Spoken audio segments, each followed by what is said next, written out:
कुछ दिन पहले मैंने आपको कैसे बताया था कि किसी यूट्यूबर का सामना किसी हैकर से होता है तो क्या हो सकता है, लेकिन वही यूट्यूबर्स नहीं थे जिनका चैनल हैक हुआ था। उसके बाद और भी क्रिएटर्स हैं जिनका चैनल हैक हुआ और उनकी स्टोरी इस वीडियो में है, जिसमें से पहला नाम आता है स्काउट का। और शायद स्काउट के बारे में ज्यादा इंट्रोडक्शन देने की जरूरत नहीं है, क्योंकि आज के टाइम पर वो इंडिया के सबसे बड़े गेमिंग क्रिएटर्स में से एक है। 5 मिलियन प्लस सब्सक्राइबर्स और मैसिव फैन बेस। लेकिन 2020 में जब उसके चैनल पर अराउंड 3 मिलियन सब्सक्राइबर थे, तब अचानक से एक दिन सब कुछ बदल गया। दरअसल उसका चैनल उसके कंट्रोल से बाहर चला गया। मतलब सीधी भाषा में बोले तो उसका चैनल हैक हो गया, जिसका पूरा एक्सेस किसी अननोन हैकर्स के पास था। भाई देखो, हम खेल रहे थे वैलोरेंट। गोल्डी भाई, मैं रिपेल, हम लोग वैलोरेंट खेले थे।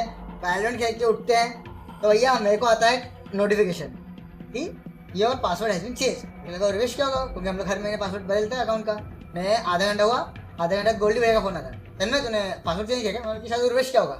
गोल्डी भाई बोले जाकर पूछ, ये हमारे साथ सो रहे थे। तो मैं जाकर पूछा कि अरे उर्वेश तूने चेंज किया क्या? उर्वेश बोला नहीं, मैं तो नहीं चेंज किया। हम लोग लगा थक चेंज किया होगा। अब थक को कॉल किया, थक भैया फुल टाइट सोए हुए, टाइट मतलब सोए हुए और कुछ नहीं। गलत मतलब लौंडो अब फटी कहाँ। अब हम लोग ट्राई किया लॉगिन, भैया लॉगिन हो नहीं रहा, कुछ नहीं हो रहा। ठीक है, अब मेरा चल ठीक है, एक हो जाता है, कभी कुछ बग हो जाता है। बट सबसे मेन सीन पता क्या हो गया कि अपना जो अकाउंट है ना, जब पासवर्ड चेंज हुआ है भाई, नोट कुछ आया ही नहीं अलर्ट कि भाई यू आर बीइंग, कि आप लॉगिन कर रहे हो कहीं और, ऐसा फलाने पर कुछ नहीं, सीधा अकाउंट चेंज।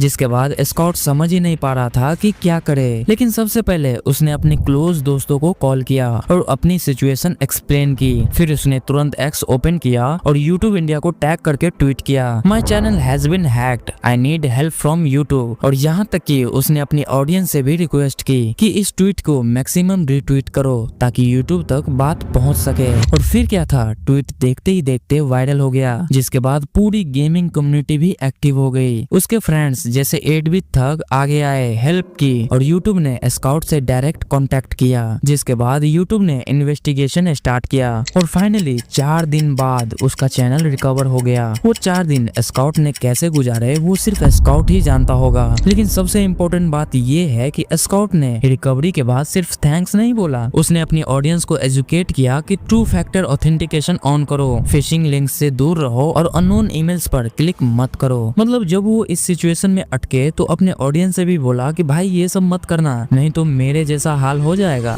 लेकिन शायद बीस्ट बॉय शू की किस्मत उतनी अच्छी नहीं थी। सितंबर 2025 के अराउंड उसका मेन यूट्यूब चैनल हैक हो गया। और ये सिर्फ नॉर्मल हैक नहीं था, उसके चैनल का नाम चेंज करके यूएस न्यूज जैसा कुछ रख दिया गया था और सारे पुराने वीडियोस हाइड कर दिए गए थे। और यहाँ तक कि ऊपर से एक फेक लाइव स्ट्रीम चला दी गई थी, जिसमें वो क्रिप्टो रिलेटेड स्कैम वीडियो चल रहा था और उसकी ऑडियंस को मैनिपुलेट करने की कोशिश हो रही थी।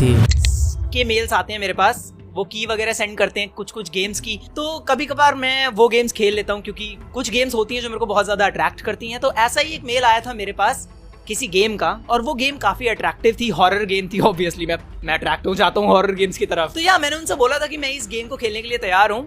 लाइक कोई स्पॉन्सरशिप वीडियो नहीं थी वो, बस मेरे को वो लाइक उनकी एक रिक्वेस्ट थी कि आप ये गेम ट्राई करो, and I was like sure, why not. Like उन्होंने मेरे को ड्राइव पे फाइल भेजी, तो उस टाइम पे मुझे शक हुआ कि नहीं, मैं ऐसी किसी ड्राइव की फाइल पे क्लिक नहीं करूंगा। एंड मैंने उनसे स्टीम की मांगी कि जब तुम्हारी गेम स्टीम पे है तो जस्ट गिव मी अ स्टीम की ना, इतना इजी है। फिर उन्होंने दुनिया भर के बहाने मारे कि नहीं ऐसा नहीं है, अभी वो अर्ली फेज में है और फलाना ढिकड़ा। एंड लिटरली मेरा शक इतना हाइपर लेवल पे चला गया था कि नहीं शुभम, नहीं, don't get involved in this भाई, ये बेकार है, कुछ गड़बड़ है, मत कर, जब तक वो स्टीम की नहीं दे मत कर। लेकिन नहीं, मैं वही है ना, वो एक पॉइंट की बात होती है लाइफ में जब तुम्हें गलत स्टेप लेना होता है। आई वाज लाइक ठीक है भाई, मैं डाउनलोड करके देख लेता हूँ कैसी है तुम्हारी गेम, चलू कि डाउनलोड करके, और बस मैंने वो स्टेप्स ले लिए और मैंने इंस्टॉल करा, उसका सेटअप फाइल खोला एंड कुछ भी नहीं हुआ। मेरे को ऐसा फील हुआ, पता नहीं मुझे ऐसा क्यों फील हुआ, लाइक उस टाइम ना आई थिंक सारी जो किस्मत है ना मेरी, वो सारी बैड लक के कैटेगरी में चली गई थी और वो बोल रही थी कि तेरा चैनल हैक होना चाहिए। तो उस टाइम मेरे दिमाग में, मेरे जो बड़े दिमाग है ना, जो बड़ा दिमाग है, उसने सोचा क्यों ना मैं अपना सिक्योरिटी जो है वो डाउन कर दूं। मे बी वो सिक्योरिटी जो है वो इंस्टॉल नहीं होने दे रहा फाइल। सिक्योरिटी ऑफ करी एंड मैंने इसको सेटअप दोबारा चलाया, फिर भी कुछ नहीं हुआ। एंड आई वाज लाइक कुछ तो गड़बड़ है। फिर मेरा दिमाग थोड़ा सा चला, मैंने सारी फाइल्स डिलीट कर दी और उन्हें बोल दिया भाई तुम्हारी फाइल नहीं चल रही। उन्होंने मुझे दोबारा ड्राइव पे एक न्यू फाइल बना के दी and I am not stupid enough कि मैं दोबारा वो डाउनलोड करूंगा, ठीक है। मैंने उनसे क्लियरली बोल दिया भाई डील ऑफ, मेरा तुम्हारा कोई रिश्ता नहीं। एंड रात को मुझे मेरे फ्रेंड का कॉल आता है, शुभम भाई साहब आपका चैनल हैक हो गया, लाइव स्ट्रीम चल रही है दबा के। एंड मैं सच्ची लेकिन जब शुभ को पता चला कि उसका मेन चैनल हैक हो गया है तो वो ऑब्वियसली पैनिक हो गया। उसने तुरंत एक्स पर पोस्ट किया, हेल्प मांगी और ऑडियंस से रिक्वेस्ट की कि इस पोस्ट को मैक्सिमम रिट्वीट करे। और फिर उसके फैंस ने जो सपोर्ट दिखाया वो इनसेन था। लोग स्क्रीनशॉट शेयर करने लगे, रिपोर्ट्स करने लगे और यूट्यूब इंडिया को टैग करने लगे। एक तरफ फैंस फाइट कर रहे थे और दूसरी तरफ स्कैमर फुल स्पीड में ऑडियंस को लूटने की कोशिश कर रहे थे। लकीली इस बार YouTube ने काफी फास्ट रिस्पॉन्ड किया। कुछ ही आवर्स के अंदर चैनल रिस्टोर हो गया, सब वीडियोस वापस आ गए, लाइव स्ट्रीम बंद हो गई और एक्सेस शुभ को वापस मिल गया। उसके बाद बीस्ट बॉय शुभ ने फैंस को थैंक यू बोला और ऑनेस्टली बोला कि अगर तुम लोग नहीं होते तो शायद मेरा चैनल आज नहीं होता। और ये सिर्फ इमोशनल लाइन नहीं थी, ये रियलिटी थी। लेकिन बदमाश आइकन की किस्मत थोड़ी अलग थी, क्योंकि जब उसका चैनल हैक हुआ तो उसने सिर्फ प्रॉब्लम सॉल्व नहीं की, उसको फुल मिस्ट्री एपिसोड बना के यूट्यूब पे अपलोड ही कर दिया। 8 अप्रैल 2023 रात के 2:19 मेरे ऑफिस में पड़ा यह पीसी अपने आप चालू हो जाता है। चेयर पर कोई नहीं बैठा था, लेकिन पीसी पर कोई काम कर रहा था। नई नई विंडोज खुल रही हैं और बंद हो रही हैं। गूगल क्रोम की न्यू टैब्स खुल रही हैं और बंद हो रही हैं। लेकिन कैसे, वो भी बिना किसी बंदे की मौजूदगी के दौरान। यह सब कौन कर रहा था? क्या अगर आप बदमाश आइकन को जानते हो तो आपको पता ही होगा कि ये बंदा काफी टाइम से हॉरर और मिस्ट्री डॉक्यूमेंट्री स्टाइल कंटेंट बनाता आ रहा है। लेकिन साल 2023 में उसका यूट्यूब चैनल हैक हो गया था, जिसके बाद उसने एक डिटेल वीडियो अपलोड की जिसमें वो क्लियरली एक्सप्लेन किया कि कैसे एक फेक ईमेल और एक गलत क्लिक उसके पूरे गूगल अकाउंट के कॉम्प्रोमाइज होने की वजह बन गया। और लकीली उसका चैनल वापस रिकवर तो हो गया था, लेकिन जो चीज लोगों को सबसे ज्यादा याद रह गई वो उसका प्रेजेंटेशन था। उसने उस पूरी इंसिडेंट्स को अपनी typical horror mystery story telling style में दिखाया, ऐसे विजुअल्स, ऐसे नरेशन के साथ जैसे कोई real life murder mystery episode चल रहा हो। फैमिली का एंगल हो, टेंशन बिल्डअप हो और सस्पेंस, सब कुछ सिनेमैटिक फील देता था। और ऑनेस्टली उस वीडियो को देखकर लग ही नहीं रहा था कि ये सिर्फ एक हैक इंसिडेंस है, वो प्रॉपर डॉक्यूमेंट्री एपिसोड लग रहा था। और अभी आप उस वीडियो को देखोगे तो मिलियंस में व्यूज है। अब आपदा को अवसर में बदलना कोई इनसे सीखे।